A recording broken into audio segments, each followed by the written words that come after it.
Welcome back to Common Ground, an inside look at Suffolk County. I'm your host, Sheriff Steve Tompkins. Now, on this side of the break, we've got State Rep Ed Coppinger here, who represents West Roxbury. Extraordinary guy. I had an opportunity to meet Ed 2 years ago or thereabouts when I first was appointed sheriff, and we had an opportunity to sit in his office and talk about some issues that were really important to the people that we all serve here. And so it's great to have him here today to talk about what's going on in the Commonwealth, and particularly what's going on down here in Eastern Massachusetts. Southeastern Massachusetts. Thank you so much for coming on. I really appreciate it. I appreciate the invite. So first and foremost, how was the holiday? How's everything go well? It was very good. Yeah, it was very good. How so about you got a little glow there. Got a little glow. Got a chance to Florida. get away for a few days with the family. That's beautiful. How was your holiday? It was good. Actually, I had family come up. Oh, you know, good. so that was a good thing. And the great thing about family coming up was, you know, you got a chance to see him come up, but it was great to say, see you. That's it. Yeah. Get home safe. You know. I can understand that. So listen, let's talk. Let's just dive into this political situation that we've got here headlong. We've got a new mayor, relatively new, a year in. We've got a new governor, new attorney general, new treasurer. The ground is really fertile here. And one of the things that we talk about often in public safety is because the ground is fertile right now, that this is a great opportunity to really sit with some of these new guys and ladies to talk about what our respective communities need to really bring home the bacon, as it were. Yep. What's your sense of this new cadre of folks coming in? I agree with you right on that it is a great opportunity for you to get in there and try to present your case and what you need. One of the things I learned quickly on when I got elected was the priorities that you thought you have and the priorities that these newly elected folks thought they have, they're going to veer into different directions. Yeah. And they're going to understand that there are different issues that they really need to address now. I think the good thing with Mayor Walsh is his feet have been under him, like you said, for about a year. He understands it. State rep before, he's doing a great job as the mayor of the city of Boston. Right. The new attorney general, she's been there before. Rockstar. I mean, she's a rockstar, right. Qualified candidate. Right. Someone who's done the job, who's walked the walk, and now she's elected, and I firmly believe where she should be. And then Charlie Baker, who was in previous administrations, he understands that.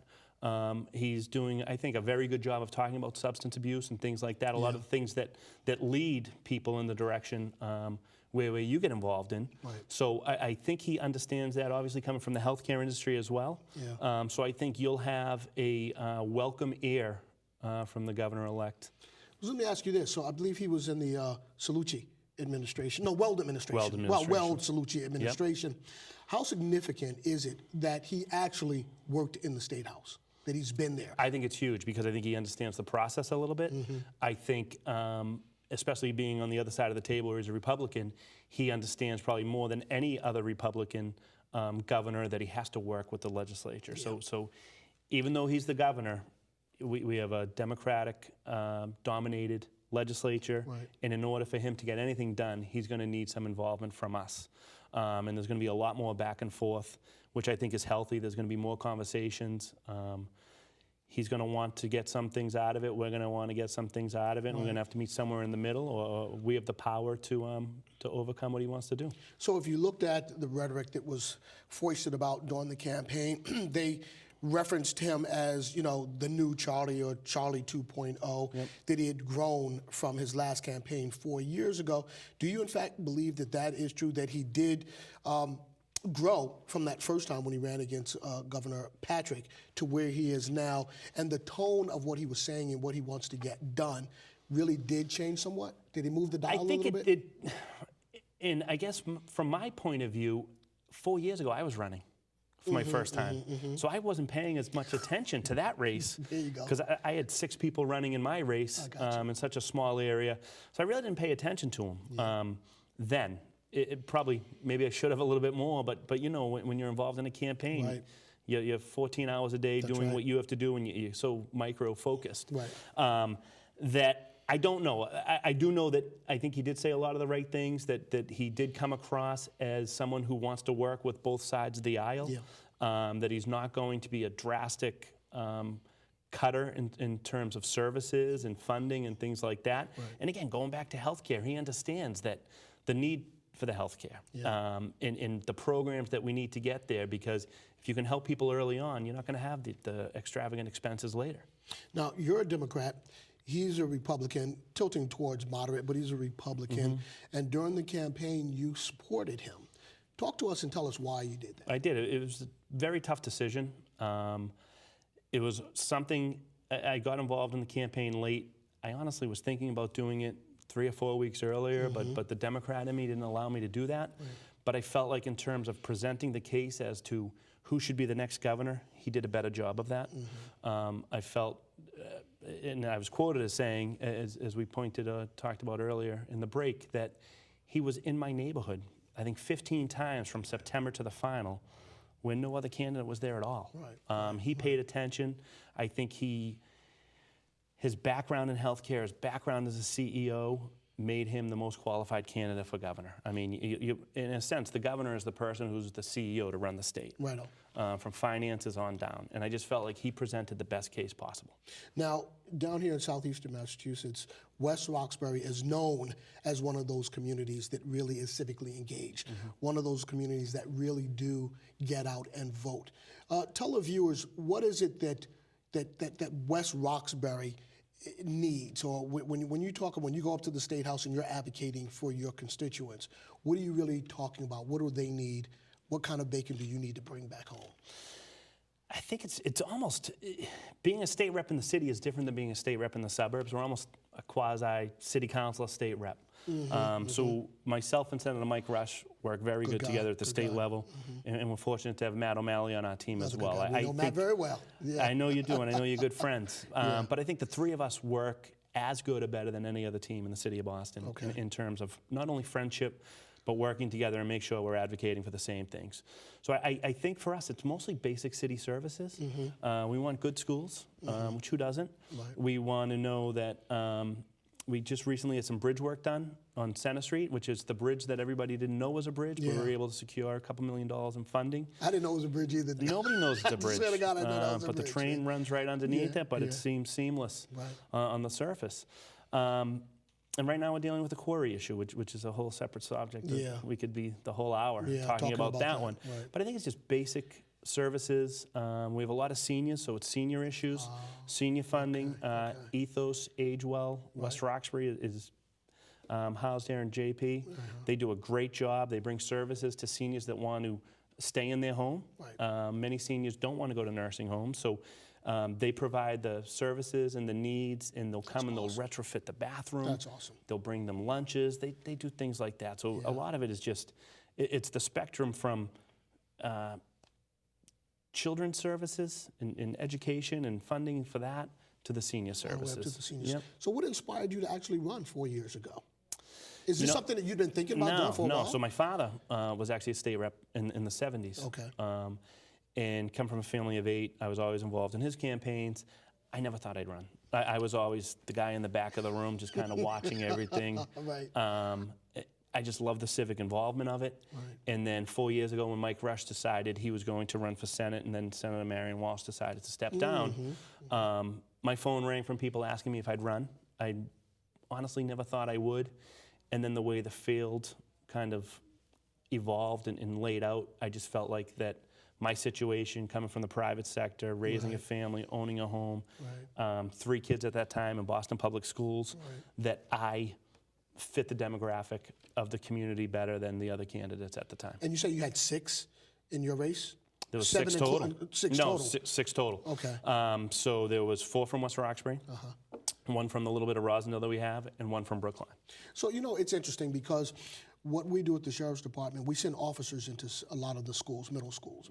And basically because we want kids to have an interaction with an adult in a uniform when they're not in trouble. But one of the things that we found out was because of budget cuts over time, civics have been eliminated.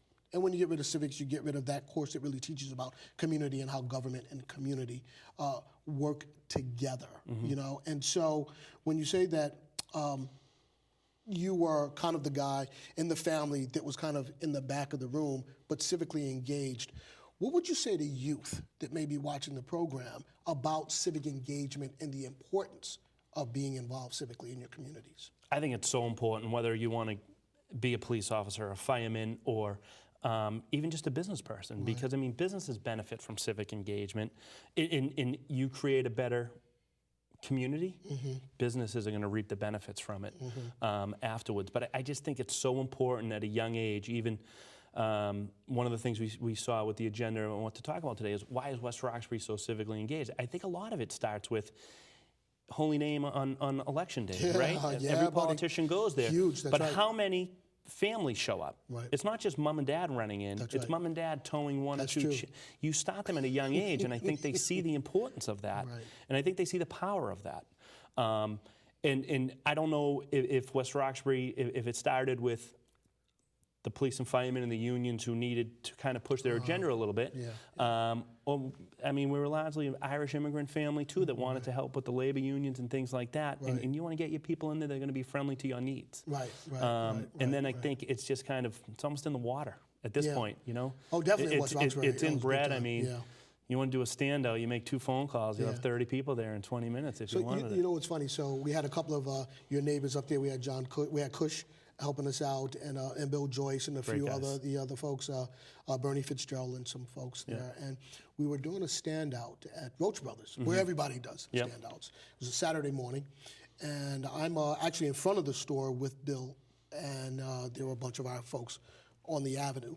And this woman who I'd never seen before comes up to me and she says, "So are you Tompkins?" And I said, "Yeah." And she says, "You know what? I don't know you and I don't know much about you, but I'm going to vote for you." And I said, "Thanks, I appreciate that, but why?" And she said, "Because I'm looking at the diversity of all the folks that are out there holding signs for you." And we probably had, seriously, it was a good day. Probably had about 20, 22 people out there. But it was black, white, young, old, gay, straight. Everybody was there because they all bought into that message of public safety. Right. You know, and community coming together, you know, and I just thought that was so refreshing of a total stranger to actually engage. And we actually stood there and talked, you know, about community and governance for about 10 or 15 minutes, you know, and I thought that was really refreshing. And in a lot of pockets within the Commonwealth, at least down here in southeastern Massachusetts, you don't often get that, you know, where people will actually take the time to really, and folks up in West Roxbury really know the issues, man. I mean, sometimes they stump you. Listen, they will take it to you, you know. And so, but I felt good about that, you know. And being in running my first race, it was very interesting. But I want to ask you, you'd been around politics through your family, but actually, it's a difference helping and then being the candidate. Absolutely. Talk to us a little bit about being the candidate when you ran the first time. What are some of the things that you encountered that you just didn't expect? Being at the time constraint was just unbelievable. I mean, it was 7, 8 in the morning till 8, 9 o'clock at night. And 4 years ago, my 4th daughter was born. The timing probably couldn't have been worse for a family. But just the support that you get from the family, the support that you get from the friends is unbelievable. I think you quickly learn that you can't run your campaign because being active, you want to sit in the back and say you should do this, this, and this, but you quickly realize you can't run your own campaign and be the candidate itself. But going back to your point about Roach Brothers, so in my point earlier about how things veer into different directions, I was at Roach Brothers and a nun came up to me and said, "You have to do something about human trafficking." 5 years ago, there wasn't a lot of talk about human trafficking.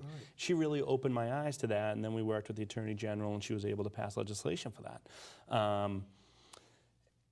But it's just amazing the things that people come up with and the ideas, and you're like, it just opens your mind. You're right. It totally opens your mind. You hadn't thought and you about think that. you're a wide open person or an open-minded person until you hear other people's points of view. Yeah. Talk to me about the committees that you sit on at the State House. So I'm on financial services. There's my 2nd term in office and my 2nd term on financial services, which my background is in banking, so I'm really like that. Right up your alley. And then state regulatory and oversight, and I'm the vice chairman, just my 2nd term, of policy and steering, which is almost like a bill in 2nd reading. So for a bill to pass in the State House, it has to have a committee hearing, and then it has to go through policy and steering, which is kind of a pass-through, and you could send it off to a 3rd reading, and then it will go to the Senate and then come back through. Or you could say, no, you know what, this didn't have enough, there wasn't enough due process, and maybe we should redirect it to another committee, because sometimes things come into financial services, for example, and it really should go to healthcare. I see. If there's a healthcare Okay. component or Right. another committee component in there. Right. So it's been a great learning experience, and come January, we'll have another session opening up. We'll have a lot of new representatives again, and hopefully the committees will change a little bit, and I can kind of broaden my horizons there. Now, do you lobby for the committee that you want to be on, or is it the the leader of the House that says this is where you're going? It's definitely the Speaker of the House. Right. He has all the control, Right. and you can put together kind of a list and talk with him about that, and then kind of lobby as to why you think you'd be good at that position. Right. But ultimately, it comes down to his. And then, since you brought up the Speaker, I mean, I'm a big fan of the Speaker of the House. Oh, come on. I think he's done an unbelievable job. He's a good man. And I think with a new governor Yeah. and a new Senate president, Yeah, that's right. then Now, you know Stan. I do, Rosenberg. but Speaker of the House is going to have. Yeah. He's going to be the big man He's up the there, big guy, I think. right. Yeah. He has the experience. But, he has the you know, field organization. We had an opportunity to, not this election, but last year, I was down at Santopio's. Yep. And, they do the big thing down Yeah, there every yeah. election day. And I was actually sitting next to Stan Rosenberg, the incoming Senate president, and we had an opportunity to really talk and found that he is really a big law and order guy. Mm-hmm. And he came to the Sheriff's Department and he toured the department and spent half a day with us there. wow. And I just thought the world of him. I mean, he seems like, I can't say that I have a relationship with him, Mm-hmm. but I thought that he was on point when he was at our department. He asked the real good, poignant questions. He didn't waste his time or waste ours. And so when you talk about that troika of Baker and Rosenberg and DeLeo, I think you're right. I think that might be a group that can really get along and get some things done. And this is not to say that Patrick and Murray and DeLeo didn't. I'm not saying No, that. they definitely did. Yep. But I think this is a refreshing group. But now with that said, talk to me about the dysfunctionality in D.C. Why can't the representatives that we send down to D.C. to do the people's business, why can't they get it together? I just don't get obviously, it. my view is from a 20,000-foot level looking Absolutely. down. Yeah. But I think it's just, you have Democrats on far left and Republicans on far right. I think that's the problem. There's nobody in the middle. And going back to Charlie Baker and why I own Charlie Baker, I consider myself a moderate, if it makes sense, do a type of person. And I think Baker comes across as that way too. And I think in this state he has to be. And I think we don't have that in D.C. And I think you have two totally separate agendas going, and they're never going to meet in the middle, unfortunately. But the funny thing is that, with the Republicans taking over down there, the question is that going to help them with a presidential? Or is it going to hurt them? Because, if they're going to be obstructionists, I think it's going to hurt them. Yeah. Well, I read something, I think it was in the Globe this past weekend or earlier this week, that talked about the last time when the Republicans ran the roost, all three branches. That was when Bush II was in. Yep. And they said prior to that, it was 70 years before the Republicans had actually run the roost the way that they did. Wow. And so it's going to be very interesting to see what happens. Very interesting to see now if they're going to be more about governance versus obstructionists, frankly, which, and this is just my point of view, and I'm not necessarily speaking for the department, I'm speaking for Steve Tompkins, that I just thought that it was very obstructionist. We got nothing done. I agree with you. Yep. And, as a nation, we can't afford that. Right. There are just too many burning issues here for that to happen. So hopefully, knock on wood, that, there'll be a little, light dawns on Marblehead, so to speak, and people will actually get it together. You hope so, but it was. I think the day after the election, they said we're going to work together, and then the very next day they said we're going to repeal Obamacare. I know, man. How is that working together? I know, and the whole repealing of the Affordable Care Act is.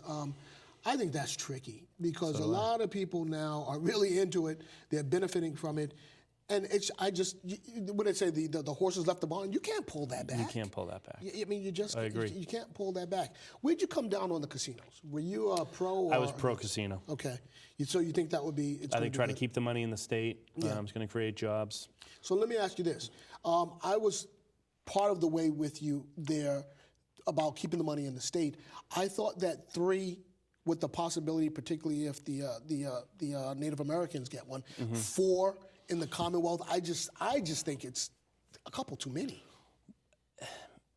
One of the smart things the Commonwealth of Massachusetts did is they included the American Indians in the 3. Yeah. No, did they? I thought you had one out west, one in the middle of the state, one down here, and then the American Indians, possibly down in the South Coast, no? No, I'm almost positive they're part of the 3. Okay, Because they included them in there because the state of Florida did not. okay, In the American Indians down there wanted to be part. I see. And the state of Florida excluded them. Okay, So now guess who gives the biggest winnings in the state of Florida and pays no taxes? yeah, right. So we're at least going to get the tax revenue Gotcha, gotcha. by including Right. the tribe, Yeah. The Wampanoags there. Oh, okay. So 3, And so 3 you're, is so a you're lot, comfortable with that? I am, but it's private business. Yeah, If they open and they fail, yeah, it's not state money. yeah, And I think from a political standpoint, in order to pass that legislation, right. you needed to make the whole state happy, Yeah, yeah, right? yeah. Because if you gave one in Boston, Yeah. Springfield's not going to want it. Well, you know, in fact, I was out and I had some business out in Springfield last week, and God knows if there was a community or an area that can really use that kind of lift, that hand up, it's that area out there, that whole Absolutely. Springfield, Chicopee, Holyoke, that whole area. What do you think about the 2024 Olympics, or the possibility of? I want to see more information on it. I mean, my only fear, I mean, there was the article in the Globe last week saying that they are planning on using Yeah. state funds. Yeah, If that's the case, that they are. that they Well, are I not, think that they were they're not, going to right, model right, it right. as LA. Right. My understanding, I believe that state funds will be used for the infrastructure portion of it, and possibly public safety. Now, I know when you have the Olympics that come in, and I believe the Secret Service actually takes over, so I'm assuming that might be Fed or some combination thereof. Right, right. But the question, you're right, is can they raise enough money through sponsorships and television and ticket prices? Right. You know, and they're saying that it's a, I think, $4.5 billion tab. Yeah. You know, I mean, could the city do it? Sure, I guess they could. Would it be good for Boston? Probably, but Yeah. I remember when the Democratic Convention came, and a lot of pockets were closed down, you know, in the city. And so what I read recently is that they're going to now have a lot of community meetings about this. I think they have to. They have to, and I think that's a great thing, you know. I think, yeah. I mean, from what I'm seeing or hearing from people and reading online, Yeah, I think the general public isn't really buying into it yet. Yeah, not yet, And I yeah, think yeah. if they want it to work, they have to obviously get that. Yeah. Talking about infrastructure, they're talking about dedicated lanes on 93 would have to be closed all Yeah. day long, so they could get the athletes back and forth to the arenas. yeah. We already that's know gonna how be tough. traffic is right now. Yeah, that would be tough. But I think I read in the Sunday Globe that now they're talking about using the colleges, you know, and the dormitories and some of that stuff. So what they want to do is keep it close. There was also a big article talking about one of the places that really did do this well was Barcelona, actually. And they're still thriving from their Olympics and how well that worked. And what I did not know, and I don't know, maybe you know this, that Barcelona is actually the fourth biggest place for tourism in Europe. I didn't know that. I didn't know that either. Behind London, Paris, Istanbul, Wow. and then Barcelona. I did not know that. And so what they're looking at is how Los Angeles did it, how London actually did theirs. And I guess they're going to start looking at Barcelona also, you know, so. And I think their approach has been good, that if the worst thing we get out of this, if we don't get the Olympics, but we can upgrade infrastructure, it's a benefit. Yeah, yeah, But I think they need to sell it to the community. yeah, yeah. They do have to get out there They and do. have that And they have a good team. transparency. They have a very good team. They do have a good team, actually. You know, Dan O'Connell and John Fish and some of the other folks that they put together. Senator Donahue, Eileen Donahue, Yep. who I believe she was out front on this when it first popped Okay. up. I think Matt O'Malley actually had a little something to do conversationally about how to pull this whole thing together. Yep. So that's a great thing. Look, we're just about out of time.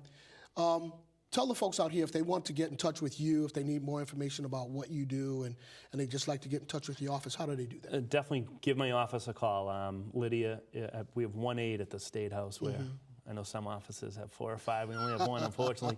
Lydia Sarifas is my legislative aide. She does a great job. Our office number is 617-722-2304.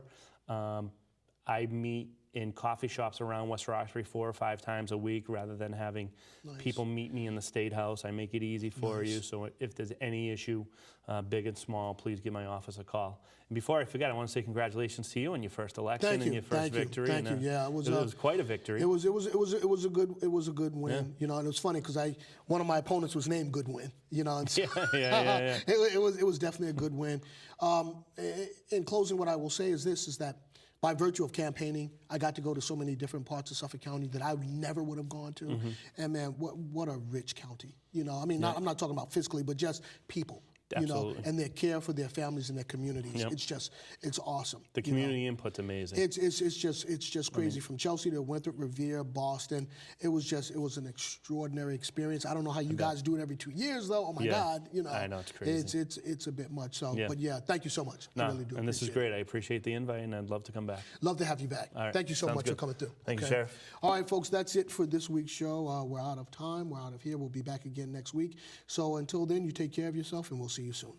Peace.